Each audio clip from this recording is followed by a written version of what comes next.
So, ayun na nga guys, dahil ang dami kong nakikita nag-upload dito sa Facebook ng mga kita nila sa in-stream ads na zero earnings. So, ngayon, babasagin ko na yung pananahimik ko para naman magkaroon kayo ng idea. At isi-share ko sa inyo kung ano ba yung naranasan ko dito sa Facebook. Dito sa in-stream ads. Para naman, ganahan kayo sa pag-upload kahit na zero earnings yung kita natin dito sa in-stream ads. Opo. Kasi, kung isa kayo sa hindi kumikita yung mga video dito sa in-stream ads, ay wag po kayong mag-alala dahil karamay nyo ako. Opo.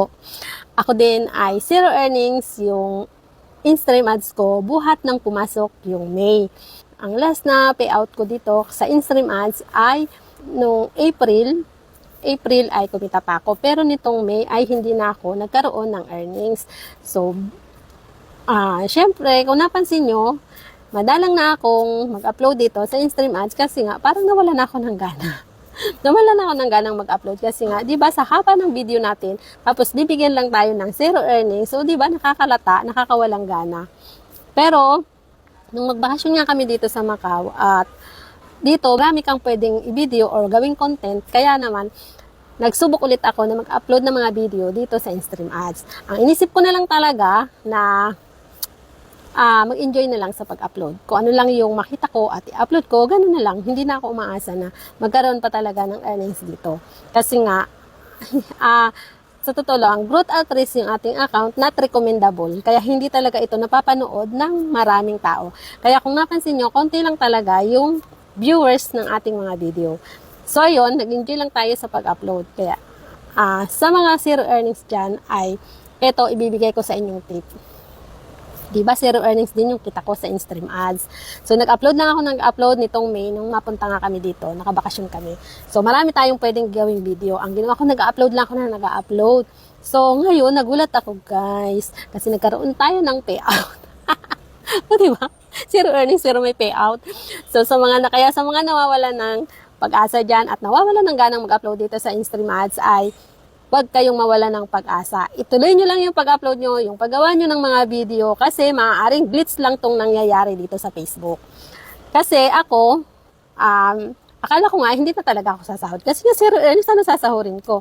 Sa Ads and Reels ay madalang din ako mag-upload at talagang maliliit lang yung views natin kasi nga sabi ko nga sa inyo, not recommendable yung page ko gawa ng growth atrisya.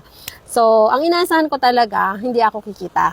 Kasi nga, tuwing i-check ko yung aking dashboard, yung aking tools, ay zero earnings talaga yung nakalagay. Ngayon, nung pag-check ko, ay meron akong payout. Di ba kaloka? Kaloka, di ba? Kasi bigla tayo nagkaroon ng payout. So, ayun lang. Gusto ko lang i-share sa inyo na huwag kayong mawalan ng pag-asa. Tuloy lang yung pag-upload natin dito sa in-stream ads kasi meron siyang earnings kahit na zero earnings nakalagay dyan, magkakaroon ka ng payout. O, diba? So, ayun. Kaya ngayon, sisipagan natin ulit mag-upload ng mga video dito sa in-stream ads. Kasi dito talaga sa in-stream ads, ang mas malaki yung kita. Lalo na kung 3 minutes pataas yung gawin mong video. At kung maraming views agad ito, ay mas malaki talaga yung kita dito. Sa Ads and Reels naman, maiksi siya. Kung mag-million views siya, ay malaki din ang kita noon. Pero kapag unti-unti lang ang paglaki ng views natin, ay maliit din yung kita. Depende talaga yan sa arangkada ng views natin. Kung minutes lang nagkaroon tayo ng million views, di ba? Syempre, malaki din yung kita ng ating mga video.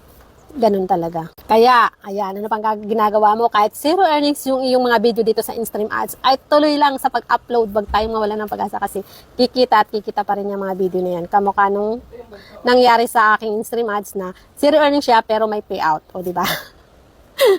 So, yun lang guys. Kung nagustuhan mo itong video na ito, paki-like and share and follow na rin si Madam Kulasa. Maraming salamat!